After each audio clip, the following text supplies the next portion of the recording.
ایسا شخص اگر پوری زندگی بھی روزے رکھتا رہے پھر بھی جو اس نے روزہ چھوڑا ہے پوری زندگی کے روزے اس کے کفارے میں نہیں ہو سکتے۔ اس کی مثال یوں سمجھے، ایک بندے نے ماہ رمضان کا روزہ چھوڑا یا اس روزہ توڑ دیا یا توڑ دیا، تو اب اس کے کفارے میں پورا سال روزے رکھتا رہے تو جو ثواب اس کو رمضان کے مہینے کے روزے کا ملنا تھا پورے سال میں لگاتار روزے رکھتا رہے، وہ ثواب اس کو پورے سال کے روزے رکھنے کا نہیں ملے گا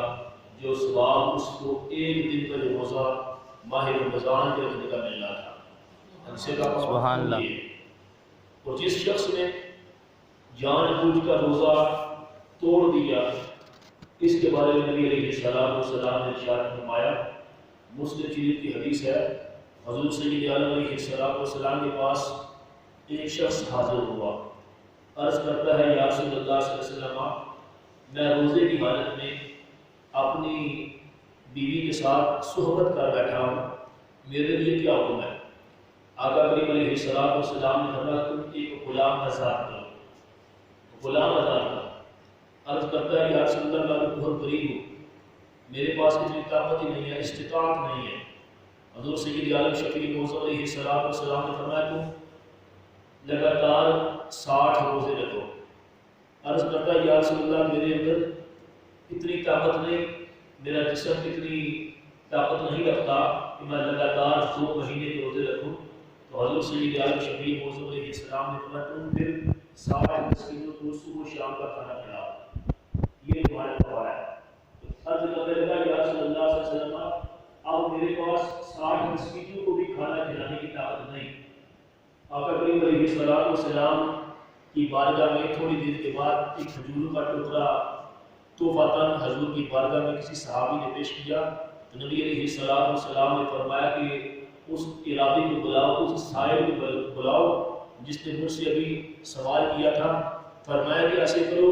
یہ کھجور کا ٹکڑا اٹھا کر اپنے گھر لے جاؤ، جا کر یہ تقسیم کر دو۔ کہنے لگا یا رسول اللہ صلی اللہ علیہ وسلم غریب پورے مدینہ شریف میں مجھ سے بڑھ کر کوئی غریب نہیں ہے، میں سب سے زیادہ غریب ہوں۔ آقا کریم علیہ السلام نے فرمایا جاؤ جا کر اپنے گھر والوں کو کھلا دو، تمہارا یہ کفارہ ادا ہو جائے گا، تمہارا یہ کفارہ ادا ہو جائے گا۔ اس حدیث پاک کی شرح میں شارحین حدیث فرماتے ہیں یہ جو حضور سید عالم علیہ السلام نے اس عرابی کو فرمایا کہ جا کر اپنے گھر والوں کو کھلا دو، یہ اس کی خصوصیت ہے، یہ سپیشلسٹ مسئلہ اس کے لیے تھا۔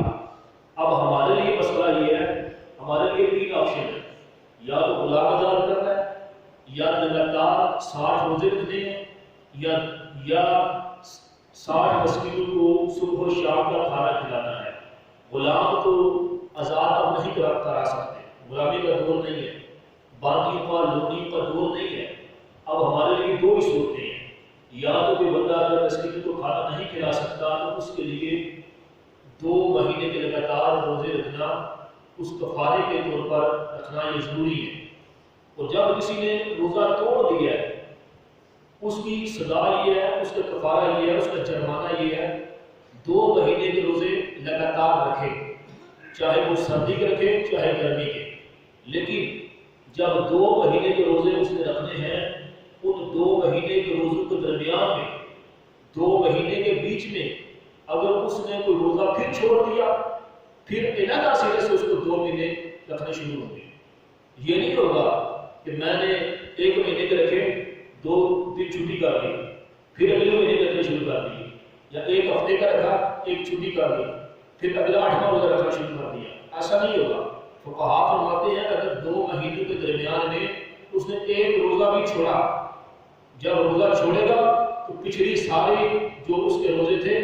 وہ ختم ہو جائیں گے، پچھلی ساری عبادت اس کی ختم ہو جائے گی، اب اس کو دوبارہ یہ عمل کرنا پڑے گا۔ جس طرح ہم کہتے ہیں کہ جس بندے پر سجدہ سہو کرنا واجب ہو جائے،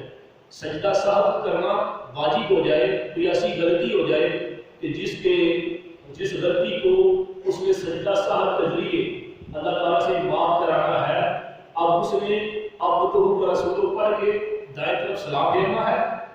دائیں طرف سلام پھیر کے 2 سجدے کرنے، 2 سجدے کرنے کے بعد جب دوبارہ بیٹھے گا دوبارہ پھر اپنی نماز کو تحیات سے شروع کرے گا، کیونکہ سجدہ سہو جو ہوتا ہے یہ پہلے تشہد کو باطل کر دیتا ہے، سجدہ سہو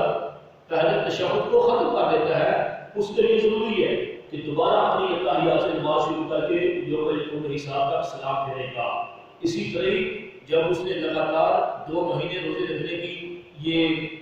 تھام لی تھی، نیت کر لی تھی کہ میں کفارے کے طور پر 2 مہینے کے روزے رکھوں گا، تو اب ان 2 مہینوں کے درمیان میں کسی قسم کا غیاب کرنا، رخصت لینا، چھٹی کرنا کسی بھی دن کے لیے اس بندے کے لیے کوئی شرح جائز نہیں ہے۔ اگر اس نے جان بوجھ کر پھر چھٹی لے لی تو پھر دوبارہ اس کو 2 مہینے کے روزے رکھنے پڑ جائیں گے۔ اگر روزے نہیں رکھ سکتا تو پھر 60 مسکین کو کھانا کھلانا اس کے لیے ضروری ہے، 60 مسکین کو کھانا کھلائے صبح و شام، صبح و شام، یعنی کہ صبح و شام، ایک مسکین کو صبح و شام، پھر دوسرے کو پھر صبح و شام، پھر تیسرے کو پھر صبح و شام، یعنی کہ 120 افراد بنتے ہیں، 120 بندہ بنتا ہے صبح و شام کا کھانا، 60 صبح کے 60 شام کے۔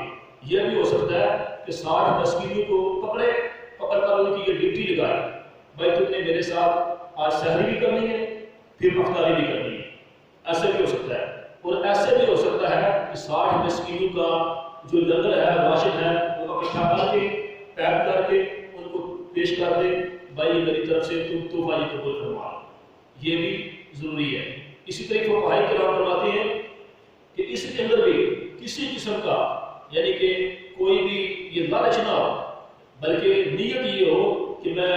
میرا اور میرے رب کا معاملہ ہے، میں نے جو گناہ کیا تھا اس گناہ کو بخشوانے کی خاطر میں یہ عمل کر رہا ہوں۔ اور حضور سید عالم شفیع معظم علیہ السلام نے ارشاد فرمایا کہ افطار کے اندر جلدی کرو۔ آقا کریم علیہ السلام نے معراج کی رات کچھ ایسے لوگوں کو دیکھا جن کو فرشتوں نے پاؤں سے پکڑ کر جہنم کے اندر اوندا لٹکایا ہوا ہے، زنجیروں میں باندھا ہوا ہے، اور ان کے ٹہنوں کے اوپر رسے باندھ کے جہنم کے اندر اوندا لٹکایا ہوا ہے۔ حضور سید عالم شفیع معظم علیہ السلام نے عرض کیا، ارشاد فرمایا کہ اے جبریل یہ کون سے لوگ ہیں؟ جبریل عرض کرتے ہیں یا رسول اللہ صلی اللہ علیہ وسلم یہ آپ کی امت کے وہ لوگ ہیں جو افطار کے اندر بہت جلدی کیا کرتے تھے۔ افطاری کا وقت جو ہمارے یہاں خصوص ہے، خصوصیت کے ساتھ وہی وقت متعین ہے جو ہمارے کیلنڈر بتاتے ہیں، نہ بہت جلدی نہ بہت دیر۔ جس طرح ہم کہتے ہیں کہ مغرب کی نماز اہل سنت و جماعت کے نزدیک نہ تو اہل سنت بالکل روشنی میں پڑھتے ہیں نہ بالکل اندھیرے میں پڑھتے ہیں کہ ستارے طلوع ہو جائے، ہم درمیان کے جو عمل ہے اس کو اپناتے ہیں، اور یہ حضور سید عالم شفیع معظم علیہ السلام فرمایا۔ اور افطاری کے لیے اذان ہونا شرط نہیں ہے، افطاری کے لیے اذان ہونا شرط نہیں، کیونکہ افطار کا وقت اور ہے اور اذان مغرب کا وقت اور ہے۔ تو سحری کے ختم ہونے کے لیے بھی اذان ہونا شرط نہیں ہے، سحری ختم ہوتی ہے جب طلوع صادق ختم ہوتا ہے تب سحری ختم ہوتی ہے، جب فجر کا وقت شروع ہوتا ہے تب اذان شروع ہوتی ہے۔ دونوں کے اندر فرق ہے، دونوں کے اندر فرق ضروری رکھنا چاہیے اور اس کو سمجھنا چاہیے۔ اور اسی طرح نبی علیہ السلام نے ارشاد فرمایا میری امت میری سنت پر رہے گی جب تک افطار میں ستاروں کا انتظار نہ کرے، یعنی کہ اہل سنت و جماعت کے نزدیک عمل کیا ہے، ہم ستارے نکل سے پہلے افطاری کر دیتے ہیں، ستارے نکلنے سے پہلے کرتے ہیں۔ حضور سید عالم شفیع معظم علیہ السلام کی حدیث پاک میں مفہوم یہی ہے، فرمایا اگر خدا نے پتہ ہے کہ میرے بندوں میں مجھے سب سے زیادہ پیارا وہ بندہ ہے جو ستارے نکلنے سے پہلے کرے افطاری کر دیتا ہے، بعض لوگ کہتے ہیں کہ مغرب کی نماز کے بعد افطاری کروں گا، ایسا عمل شریعت کے خلاف ہے، حضور سید عالم علیہ السلام کی سنت کے بھی خلاف ہے۔ آقا کریم علیہ السلام نے ارشاد فرمایا، حضرت انس بن مالک فرماتے ہیں میں نے آقا کریم علیہ السلام کو کبھی بھی نہیں دیکھا حضرت انس بن مالک نبی پاک علیہ السلام کی 10 سال خدمت کی ہے، فرماتے ہیں میں نے حضور کو کبھی بھی نہیں دیکھا۔ آقا کریم علیہ السلام نے نماز مغرب کے بعد جا کر افطاری کی ہے۔ جب افطاری کا وقت ہوتا حضور سید عالم علیہ السلام روزہ افطار فرماتے، چاہے ایک گھونٹ پانی کے ساتھ ہی افطار فرما لیتے، چاہے ایک کھجور کے ساتھ ہی افطار فرما لیتے۔ اس کے بعد حضور سید عالم شفیع معظم علیہ السلام مغرب کی نماز ادا فرماتے۔ اور ہمارے یہاں کیا ہوتا ہے، اکثر بندے یہ جو افطاری کی دعا ہے، اللہم انی لک صمت و بک آمنت و علیک توکلت و علی رزقک افطرت، یہ ہم روزہ افطار کرنے سے پہلے پڑھتے ہیں، بلکہ یہ روزہ افطار کرنے سے پہلے نہیں پڑھنی چاہیے، بلکہ روزہ افطار کرنے کے بعد پڑھنے چاہیے۔ اس کے اندر سارے صیغے ماضی کے ہیں۔ مانا کیا ہے، اللہم انی لک صمت، اے اللہ میں نے روزہ رکھا تیرے لیے، و بک آمنت، اور میں تجھ پر ایمان لایا، وعلیک توکلت، میں نے تجھ پر بھروسہ کیا، وعلی رزقک افطرت، اور میں نے تیرے دیے ہوئے رزق پر روزہ افطار کیا۔ یہ نہیں کہا کہ میں کر رہا ہوں، میں نے تیرے دیے ہوئے رزق پر روزہ افطار کیا، لیکن میں کر چکا ہوں، روزہ افطار کر چکا ہوں۔ اس لیے سنت یہ ہے جب بھی افطاری کی دعا مانگے تو یہ جو دعا ہے، جو ہمارے یہاں جو مشہور دعا ہے، یہ حضور سید عالم شفیع معظم علیہ السلام کی سنت دعا ہے۔ کھجور کھانے کے بعد، پانی کا گھونٹ پینے کے بعد یعنی کہ یہ دعا مانگنی چاہیے۔ یہ حضور سید عالم شفیع معظم علیہ السلام کی سنت مبارکہ ہے۔ اور اسی طرح حضور سید عالم شفیع معظم علیہ السلام نے ارشاد فرمایا، حضرت زید بن خالد رضی اللہ تعالیٰ عنہ اس حدیث کو بیان فرماتے ہیں، نبی علیہ السلام نے فرمایا، جس نے کسی غازی یا حاجی کو سامان زیادہ راہ مہیا کیا، غازی جس نے میدان جہاد میں جانا ہے، حاجی جس نے اللہ کے رضا کے لیے اللہ کے گھر کا حاج کرنا ہے، غازی کو یا حاجی کو سامان ذات راہ یعنی کہ راستے میں جو ضروریات اشیاء کھانے پینے کا سامان پیش کیا، اس کے گھرانوں کی دیکھ بھال کی، حضور فرماتے ہیں یا اس نے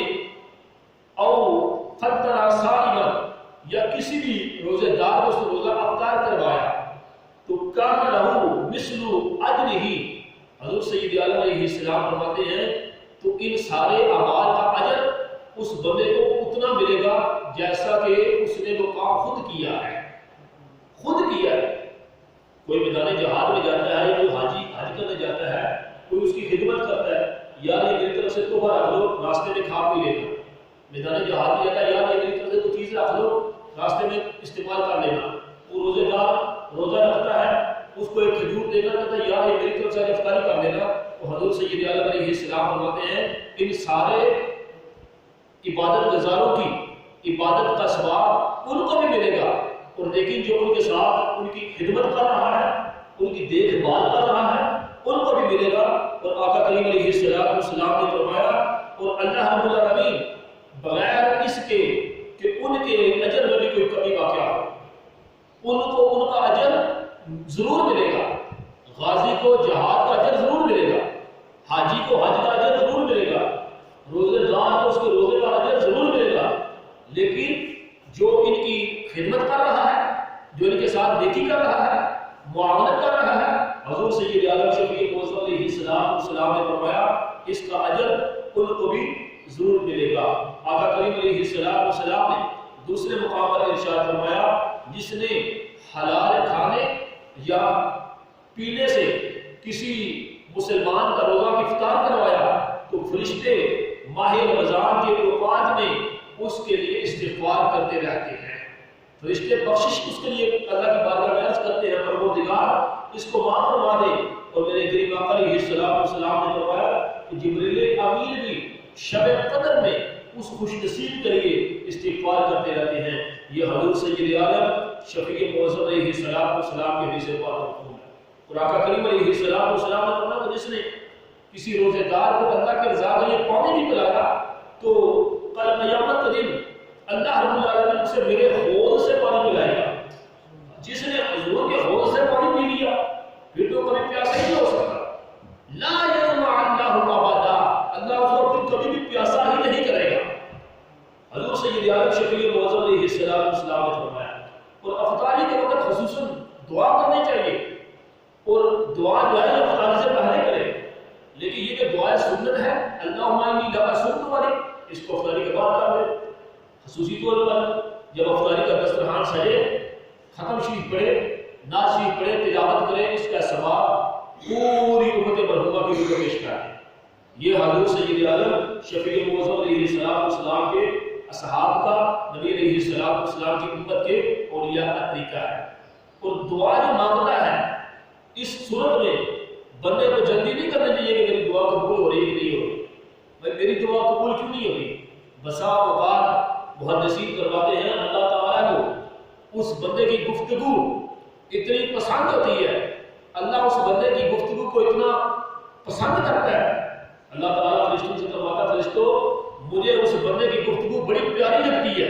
اس کو میری بارگاہ میں دعائیں مانگنے دو، میری بارگاہ میں اس کو دعائیں مانگنے دو. کیونکہ جب یہ مانگتا ہے یہ خلوص کے ساتھ، دلداریت کے ساتھ مجھ سے ہی مانگتا ہے، اور اس کو یہ بھی پتا ہے کہ مجھے میرے رب کے سوا کوئی اور دیتا بھی نہیں ہے، میری دعاؤں کو میرے رب کے سوا اور کوئی سنتا بھی نہیں ہے. اس لیے میرے کریم آقا علیہ السلام نے فرمایا کہ یا تو اللہ رب العالمین کو اس بندے کی گفتگو بڑی پسندیدہ ہوتی ہے، بڑی پیاری لگتی ہے، اس لیے اللہ رب العالمین اس کی دعا کو قبول جلدی نہیں فرماتا، اور یا تو اللہ رب العالمین اس کی دعاؤں کو کل قیامت کے دن کے لیے اکٹھا کر دیتا ہے، اکٹھا کرتا رہتا ہے. جب قیامت کے دن اس بندہ مومن کو اتنی نعمتیں ملے گی، اتنی اللہ تعالیٰ کی طرف سے اس پر کرم نوازیاں ہوگی، تو اللہ رب العالمین کی بارگاہ میں عرض کرے گا پروردگار یہ تو مجھے کون سی نعمتوں کے سلے میں آج مجھے یہ انعام ملے ہیں، میں نے کون سی عبادتیں کی ہیں. خالق کائنات فرماتا ہے میرے بندے کہ تو دنیا کے اندر مجھ سے دعا کیا کرتا تھا، یہ آج اس دعا کا صلہ ہے جو تمہیں ہم جنت میں عطا فرما رہے ہیں. اس لیے جب بھی دعا مانگے اللہ سے مایوس نہ ہو، مایوس نہ ہو، نا امید نہ ہو. نا امیدی جو ہے کفر ہوتی ہے. انہ لا ییأس من روح اللہ الا القوم الکافرون. فرمایا کہ اللہ کی رحمت سے مایوس کافر ہی ہوتے ہیں. مومن کو چاہیے اللہ کی بارگاہ میں صدق دل سے دعا کرے. مومن کو چاہیے کہ اپنے رب کے ساتھ اپنا جو رشتہ ہے اس کو برقرار رکھے. پہلا اشرا گزر چکا، اب دوسرا اشرا جو ہے اللہ سے معافی مانگتا رہے، مغفرت طلب کرتا رہے، بخشش طلب کرتا رہے. استغفر اللہ ربی من کل ذنب واتوب الیہ. اے اللہ میں تجھ سے بخشش طلب کرتا ہوں ہر گناہ کی، اور میں تیری طرف ہی رجوع کرتا ہوں. جو اس کی بارگاہ میں آ کر جھک گیا اس کو تو پتہ ہے اللہ کو غیوب ہے.